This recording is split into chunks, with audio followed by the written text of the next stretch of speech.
Ever since the age of 10, when she first watched the local fire brigade parade through the town's 4th of July celebrations, Clara Hastings harbored a fascination with flames, how they danced unpredictably, yet followed scientific principles all the same. Emberly, the small town nestled just beyond rolling farmland, was the perfect place to nurture a gentle obsession with firefighting, because trouble was rare, at least that's what everyone believed.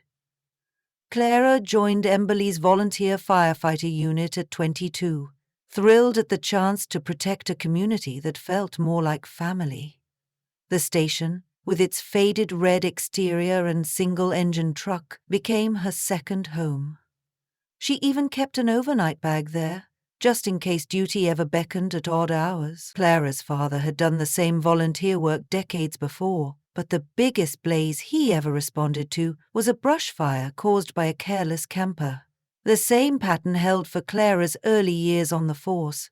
The routine calls consisting of a stovetop flame getting out of hand or a small patch of grass igniting by the highway guardrail taught her that firefighting mostly involved thorough safety checks afterward.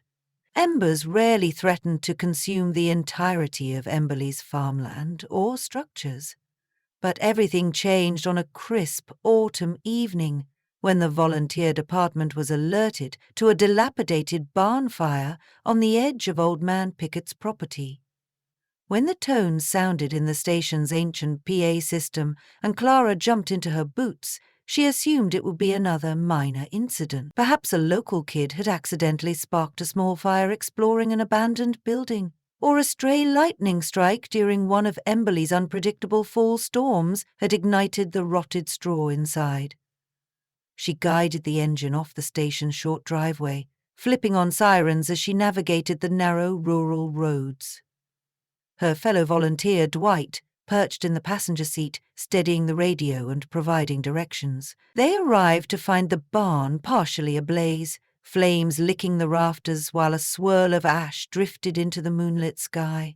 Clara felt an odd tingle. Something about the scene wasn't typical. For one, the barn's exterior, though worn, wasn't half as dry as it should have been for such an extensive fire. The boards, though old and warped, looked as though sections had been deliberately soaked with a flammable substance. She couldn't be sure at first glance, but she suspected the flames were traveling in a pattern not consistent with an accidental spark. Nevertheless, she and Dwight slid on their masks, unrolled the hose, and doused the flames. The rest of the volunteer team arrived, and with some quick teamwork, the fire was contained before it could spread to nearby grass or fully collapse the fragile structure. Under ordinary circumstances, the story would have ended there. A routine barn fire extinguished with nominal damage and no injuries. However, something in Clara couldn't let go of the memory of those flickering tongues that almost seemed to come from the barn's lower corners, not a random outbreak. Though the incident report filed with local authorities chalked it up to probable vagrants or accidental mischief, Clara couldn't shake the distinct impression that the barn had been intentionally set alight. She also noticed burned footprints in the dusty soil leading away from the site, as if someone had fled in a rush. When she brought up this detail to Dwight, he shrugged and told her not to worry. But her curiosity had been ignited. The next morning, Clara made an excuse to visit Pickett's property on her own time. She drove her green pickup along the dirt path, the farmland's acres rolling out before her in neat squares. The barn stood on a slight rise to the west, its roof partly caved from the night's damage.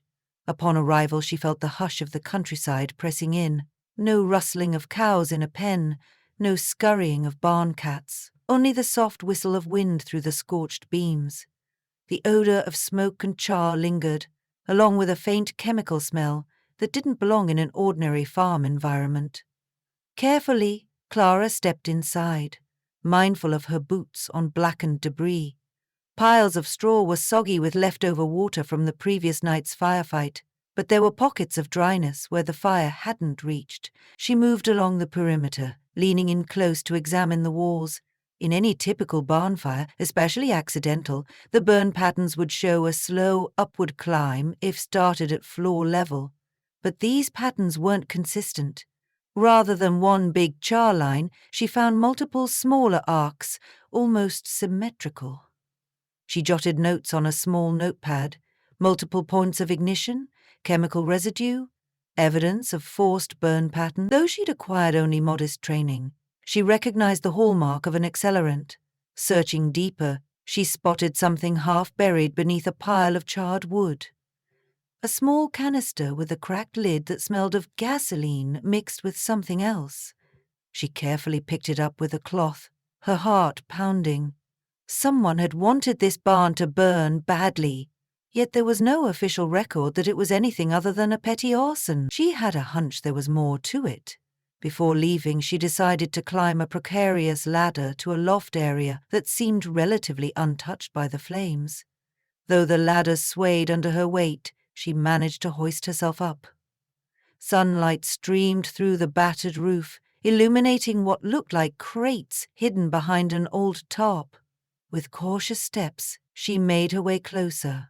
She peeled back the top and was greeted by stacks of boxes labeled with an unfamiliar manufacturer's name. Opening one corner, she discovered it wasn't farm equipment or leftover feed. Instead, she saw sealed plastic packages that looked suspiciously like contraband. The contents reminded her of rumors she'd heard at the station about farmland occasionally being used as a drop point for smuggled goods, from rare antiques to black market medicine. Could this barn have hosted something similar? Clara decided to keep her discovery quiet for the time being. She carefully replaced the tarp and steadied herself as she climbed back down. That night, she emailed her friend Mattie, who worked part-time at the Emberly Sheriff's Office in records. Mattie was well known for being able to locate the smallest detail in the official archives. Clara asked if there had been any previous incidents associated with smuggling or suspicious bonfires in the region. The next morning, she woke to an enthusiastic reply requesting that they meet in person. They chose the only cafe in town, a cozy spot with a handful of booths and the scent of roasted coffee permeating the rustic interior. Maddie, wearing her usual bright pink blouse, was already sipping tea when Clara arrived. Wasting no time, Maddie produced a thick manila folder. "I pulled some old records," she whispered. "There's a pattern of suspicious fires going back at least 5 years, all in older outbuildings or barns on the outskirts of town." Clara settled into the booth, scanning yellowed documents. Many of the incidents had been deemed accidental, but there were phrases and notes from first responders about chemical smells and multiple ignition points. One document in particular jumped out at her. It referenced a property with a secret storage area, discovered after the barn had partially burned. The nature of the contraband wasn't clearly stated, but an investigation reference indicated the presence of stolen antique. Clara and Maddie exchanged looks. It appeared their quiet rural town was no stranger to hidden dealings. They talked in hushed tones, building a theory. Perhaps someone had been covertly storing illegal goods in barns all around Emberly. When the risk of discovery grew, they might torch the place to destroy evidence. Usually, this might point to opportunistic smugglers who needed remote hideouts. Clara's mind flew back to the half-burned crates she saw. If the local authorities had no clue about that stash, it might still be there. Suppose the same people who'd set the barn ablaze planned to return and move those boxes, or worse, burn whatever remained? Together they decided to investigate more thoroughly, but discreetly. Their first step was to revisit the barn under cover of darkness, hoping to not tip off any watchers. Maddie would meet Clara late that night with a camera to document whatever they found, and then they'd decide how to present it to the sheriff. Time felt short. If the smugglers realized the barn still might hold incriminating evidence, they'd come back to finish the job. That evening, the wind rustled the dry corn stalks as Clara parked her pickup behind a cluster of trees. The moon was low, casting a pale glow across the farmland. Maddie appeared, moments later in her small sedan, wearing a dark jacket and gloves. They crept toward the barn, flashlights in hand, hearts pounding with every step. Inside, the barn remained eerily still, the air thick with lingering smoke. They climbed to the loft, and Clara showed her friend the hidden crates. Sure enough, they were still there, untouched. Maddie snapped photos, while Clara rummaged carefully and found more packages labeled with cryptic markings, as well as a box of what looked like mislabeled prescription drugs. After about 15 minutes, a distinctive crunching sound from outside made them freeze. Boots on gravel. Both women doused their flashlights, crouching low behind the crates. Clara's pulse thrummed in her ears as a faint beam of light swept across the barn's lower level. Someone had just entered. The intruder's footsteps grew louder, accompanied by the rustle of plastic and the scraping of a container against the wooden floor. Clara dared a peek over the edge of the loft, but only caught a figure in dark clothing, face obscured. It looked as though they were checking the damage. She noticed a small can in the figure's hand, possibly more accelerant. Maddie's breath caught as the figure shuffled toward the exit. For a moment they paused, as if they sensed another presence in the barn. Clara felt her stomach knot, certain they would be discovered, but then the figure moved on, stepping out into the night. Clara sighed in relief, but only momentarily. Whoever that was, they might return with reinforcements, or quietly alert others in the ring. They realized they couldn't stay hidden much longer. Slipping down the ladder, Clara motioned for Maddie to follow. They waited a pregnant moment before quietly following the intruder's path outside. The figure had vanished in the darkness, leaving no clear direction, only a faint chemical odor remained on the breeze. Once certain they were alone, the two women retreated to their vehicles. Safely back at Maddie's house, they examined the photos. Close-ups of the contraband were clear enough to show logos and product numbers. Maddie's hope was that the sheriff would see the scope of this operation and launch a proper investigation.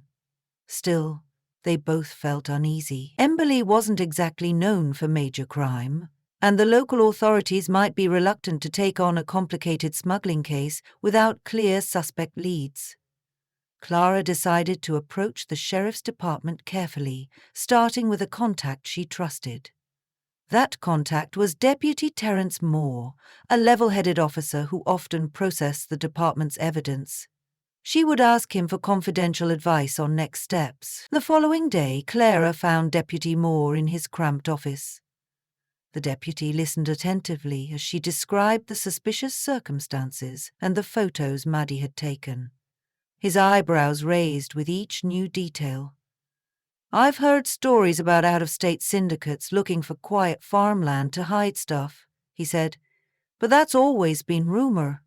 If this is real, it's bigger than our local department can handle alone." He asked to see the photographs.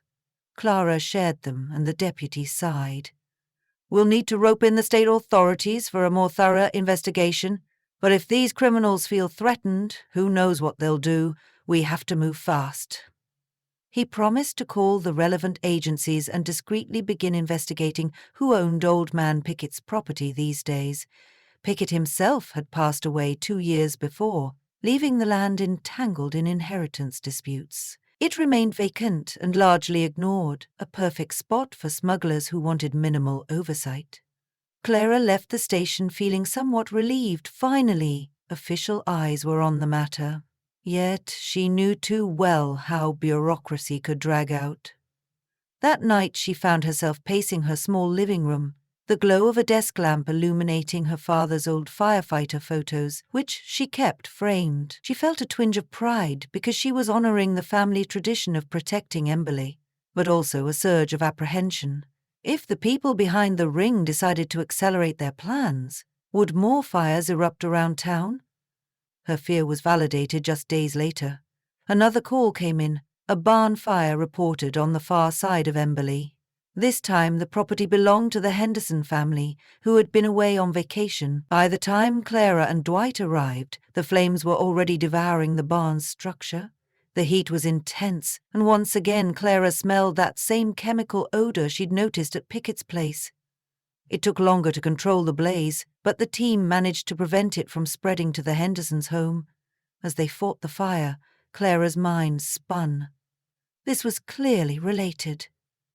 The pattern was unmistakable. When the fire was finally out, she caught the tail end of a conversation between Deputy Moore and a tall man in plain clothes, possibly an investigator from the state. They were assessing the rubble with grim expressions. Clara overheard snippets about contraband and similar arson traces from the new arrival. She wanted to share what she knew, but she also didn't want to overstep. The two men left quickly. Later, she received a text from the deputy. "They're increasing resources. Keep your eyes open." Meanwhile, locals were buzzing about who could be behind these calculated burnings. Emberly was the type of tight-knit community where neighbors noticed unusual trucks driving down their roads. But apparently, somebody had managed to evade scrutiny for a long time. Clara's suspicions landed squarely on the notion that an organized group was using multiple barns to store illegal goods, and then burning them when the location became too risky. But how were they picking the barns? And who in Emberly might be involved? In true cozy mystery fashion, Clara turned to one more source, Henry Mills, a semi-retired forklift operator who spent much of his day outside the local feed store, observing passers-by. He seemed to know everything that happened in Emberly, from whose dog wandered onto which porch to who sneaked out for an illicit rendezvous. One afternoon, Clara found Henry perched on a bench, reading a battered newspaper. She gently probed him for gossip. After some banter, he mentioned seeing a certain black SUV lurking around old properties at odd hours. He'd even taken note of the license plate. Clara scribbled it down, her pulse quickening. Armed with this new lead, she fed the SUV's license plate into a database through Maddie's discreet help at the records office. The vehicle was registered to a shipping business based 3 counties away, a business that on the surface did legitimate freight hauling. That aligned perfectly with the notion that a smuggling operation might disguise itself as an ordinary shipping company. More pieces of the puzzle were falling into place. Eventually, Deputy Moore pulled Clara aside at the fire station, revealing that state agents were planning a sting operation.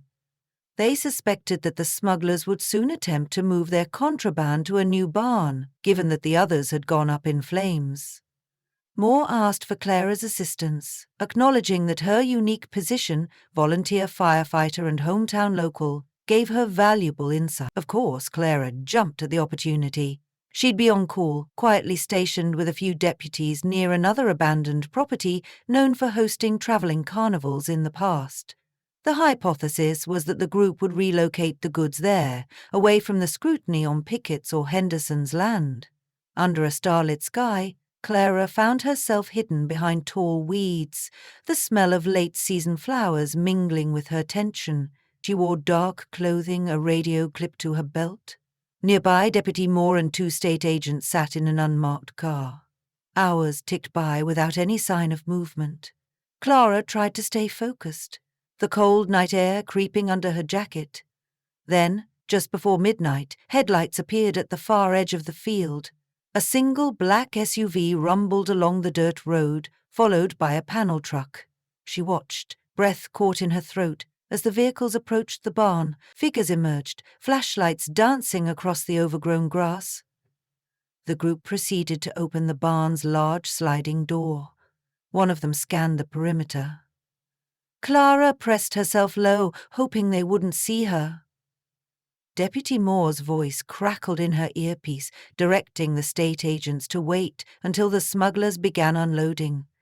They hoped to catch them red-handed. Sure enough, the panel truck's back door swung open, revealing stacked boxes similar to those Clara had spotted in Pickett's loft. By the time the criminals had hauled out several crates, the agents sprang into action, converging from all sides with guns drawn and bright flashlights glaring. Shouts pierced the night, telling the suspects to freeze. Clara remained hidden, her heart hammering, as she saw the criminals had nowhere to run. The entire operation took just a few minutes. The ring members, startled, dropped their boxes and raised their hands. The black SUV tried to peel away, but a second unmarked cruiser blocked the exit. In a swirl of dust, the driver and passenger were ordered out at gunpoint. When the dust settled, the agents quickly cuffed the group. Flashlights revealed the contraband, illegal electronics, counterfeit pharmaceuticals, and unregistered firearms. The suspects glowered, some shouting that there must be a mistake, but the evidence was undeniable. In the aftermath, Deputy Moore gave Clara a nod, a silent gesture of thanks for helping gather those first crucial clues. It was well past 1 in the morning when Clara finally peeled off her gloves and stepped into the crisp air, letting the adrenaline ebb. This was certainly beyond what she'd ever expected from volunteer firefighting, yet she felt an odd sense of satisfaction. She thought back to the barn's initial blaze, remembering how that intangible feeling that the fire was staged had sparked her curiosity. Every piece of evidence she found helped lead them to this resolution. Over the following weeks, the news spread that the arsonists had been caught. Most of the chatter among townsfolk marveled at how such a sophisticated ring could operate amid Emberly's wholesome farmland. Clara's role in the discovery earned her quiet praise from the sheriff's office and heartfelt gratitude from neighbors who now felt safer. A wave of relief washed through Emberly, though it was mixed with a tinge of shock that their peaceful hamlet had been the backdrop for a contraband scheme. Investigators continued sifting through the seized crates, tying them to unsolved crimes across state lines. Prompted by the local newspaper, Clara gave a modest interview, maintaining that she just did her part, wanting to emphasize the entire team's efforts. Still, townspeople recognized that her passion for investigating that first barn fire's mysterious burn patterns was the initial domino. Her father, had he still been alive, would have been proud. At last, one late afternoon, Clara returned to the old station house, where the engine that had fought the suspicious fires rested. She ran a hand across its weathered surface, reflecting on the events. Dwight, who had teased her at first for chasing ghost stories, approached with a sheepish grin. "Guess you were onto something, huh?" She grinned back. "Just following the flames." He offered a quick apology for doubting her instincts. They both laughed in relief, the tension finally lifting. In the months that followed, clearer records emerged detailing how the smugglers targeted barns with absentee owners or complicated inheritance disputes, believing no one would be diligently checking the properties. Once the ring realized a site was compromised, they'd burn it to obscure evidence. Had Clara and her fellow volunteers not doused the first blaze so quickly, and had she not examined the suspicious patterns, it might have remained just another unconnected arson. She could almost see the next steps. The contraband ring members would face trial, with an abundance of evidence stacked against them. Insurance companies, property owners, and out-of-state investigators would disentangle how everything was moved around. As for Clara, she'd keep doing what she always did, responding when the fire station's call came, ready to lug a hose and extinguish any threat to Emberly. One evening after supper, she found herself meandering down the same country road leading to the old barn on Pickett's land. The scorched remains stood solitary, a clue in a case now nearly resolved. She parked and gazed at the graffiti-scarred boards, recalling the first flickers of suspicion that had captured her attention. The night sky was clear, and in its vast darkness she saw the reflection of her journey from that initial spark to the unraveling of a clandestine contraband network. A soft rustle behind her startled her from reverie. She turned to see a couple of barn cats, their yellow eyes glowing in the gloom. She knelt, offering a friendly hand. One cat wandered closer, though not quite close enough for a pet. She couldn't help but smile. Even in burned-out structures, life found a way to linger. And in Emberly, she felt optimistic that truth, too, would continue surfacing in the face of any hidden wrongdoing. After a moment, she climbed back into her pickup, staring one last time at the barn's silhouette before driving away. The roads were empty, the fields hushed. Tomorrow she'd report to the station as usual, and maybe that day's excitement would be limited to a neighbor's brush pile burning too close to a fence. She was content with the knowledge that, should another suspicious plume of smoke ever rise above Emberly's horizon, she'd be ready, helmet in one hand, curiosity in her heart, and the will to protect her town from whatever secrets might spark anew among the orange-tinged embers.